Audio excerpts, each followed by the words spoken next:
کبھی سوچا ہے ایک شخص جو سچائی پر قائم رہے، صبر سے کام لے اور اللہ پر مکمل یقین رکھے، کیا وہ دنیا کی ٹھوکروں، بھوک، غربت اور الزام تراشیوں کے باوجود بھی کامیاب ہو سکتا ہے؟ آئیے سب خوابوں کی باتیں ہیں، آج آپ ایک ایسے شخص کی کہانی سننے جا رہے ہیں جس کی سچائی اس کے لیے آزمائش بن گئی، جس کا صبر ہر روز امتحان میں ڈالا گیا اور جس کا یقین آخرکار معجزہ بن گیا۔ یہ صرف ایک کہانی نہیں، یہ یقین، صبر اور حلال رزق کی طاقت کی ایسی مثال ہے جو آپ کو سوچنے پر مجبور کر دے گی۔ یہ قصہ ہے بغداد کے شہر بصرہ کا، جہاں پر ایک فہیم نامی مزدور رہتا تھا۔ فہیم ایک بہت ہی ایماندار شخص تھا، لیکن وہ نہایت غربت کی زندگی گزار رہا تھا۔ عام لوگوں کی طرح فہیم کے پاس اچھا گھر نہیں تھا، وہ صرف ایک چھوٹی سی جھونپڑی میں گزارا کر رہا تھا۔ اس جھونپڑی کی دیواریں مٹی سے بنائی گئی تھیں۔ یہ جھونپڑی موسم کی شدت کو روک نہیں پاتی تھی۔ سردیوں میں اس کے سوراخوں سے ٹھنڈی ہوائیں اندر گزر جاتیں اور گرمیوں میں اندر بہت زیادہ حبس ہو جاتا، جس کی وجہ سے اس کے اندر رہنا محال ہو جاتا تھا۔ بارش ہونے کی صورت میں اس کی کھجور کے پتوں سے بنی چھت ٹپکنے لگتی۔ فہیم کی بیوی کلثوم رات بھر چھت سے گرتی بوندوں کو روکنے کے لیے برتن ان کے نیچے رکھ دیتی۔ جھونپڑی کے اندر کا منظر نہایت سادہ اور خالی تھا۔ زمین پر بچھائے ہوئے پرانے ٹاٹ اور پھٹی دری ہی ان کا بستر تھے۔ ایک کونے میں کچھ ٹوٹے پھوٹے برتن اور ایک مٹی کا مٹکا تھا، اور چند پتھروں کے نام پر ایک جلتا بجھتا چولہا تھا۔ یہی اس کے سارے کچن کا ساز و سامان تھا۔ اس جھونپڑی میں کوئی بھی ایسی چیز نہیں تھی جس سے انسان سکون حاصل کر سکے۔ کھانے پینے کے لیے ان کے پاس وافر مقدار میں اناج نہیں تھا۔ فہیم دن بھر مزدوری کرتا اور مزدوری کر کے اسے جو چند پیسے ملتے، ان پیسوں سے صرف ایک وقت کا چولہا جلتا۔ اکثر ایسا ہوتا کہ اس کے بچے صرف ایک وقت کا کھانا کھا سکتے تھے اور دوسرے وقت میں وہ پانی سے گزارا کرتے۔ جس دن ان کے گھر کھانا نہیں پکتا تھا، اس دن کلثوم اپنے چھوٹے چھوٹے بچوں کو بہلانے کے لیے خالی ہانڈی چولہے پر رکھ دیتی تاکہ اس کے بچے یہ سمجھ سکے کہ کھانا پک رہا ہے، اور کھانے کے انتظار میں وہ بیچارے سو جاتے۔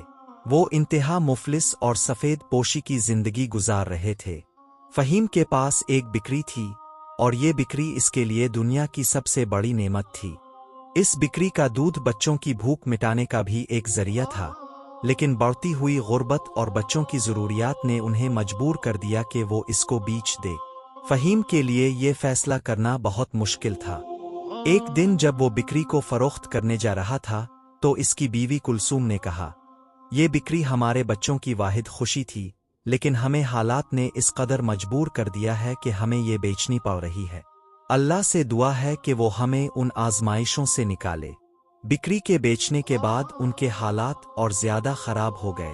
بچوں کے چہروں پر مسکراہٹیں کم ہو گئی، ان کے گال پچکنے لگے۔ اکثر اوقات بھوک کی وجہ سے رات کو وہ روتے رہتے۔ کلثوم بے بسی کے عالم میں کبھی اپنے شوہر کو دیکھتی اور کبھی اپنے ننھے ننھے بچوں کو۔ پھر وہ اپنے آنسو پونچھتے ہوئے کہتی، فہیم، کیا ہمارے حالات کبھی نہیں بدلیں گے؟ فہیم اپنے خدا پر یقین رکھتے ہوئے ہمیشہ یہی جواب دیتا، کلثوم، یہ اللہ کی طرف سے آزمائش ہے اور یہ آزمائش عارضی ہے۔ اللہ ہمیں ہمارے صبر کا پھل ضرور دے گا۔ ہمیں بس اللہ پر یقین رکھنا ہے، وہ حالات بدلنے میں دیر نہیں لگاتا۔ اس سفید پوشی کی زندگی گزارنے کے باوجود بھی فہیم کا دل اللہ کی رضا پر راضی تھا۔ وہ رات کے پچھلے پہر اٹھ کر اللہ سے دعا کرتا اور کہتا، اللہ تو بڑا رحمان اور رحیم ہے، تو ہی اپنے بندے کو آزمائش میں ڈالتا ہے اور تو ہی اس آزمائش سے نکالنے والا ہے۔